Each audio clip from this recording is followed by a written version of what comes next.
छींक तो आपको भी आती होगी, पर क्या आपने कभी सोचा हमें छींक आती क्यों है? और आती भी है तो आँख क्यों बंद हो जाती है? तो जब कोई पार्टिकल जैसे डस्ट या पॉलन हमारे नाक के अंदर घुस जाते हैं तो ये सिग्नल सीधा ब्रेन के पास पहुंच जाता है।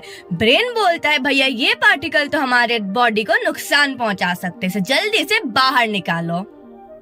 और फिर बॉडी हाई स्नीज मोड में चल जाती है, मतलब हमें छींक आ जाती है ताकि सारे पार्टिकल्स बाहर निकल जाए।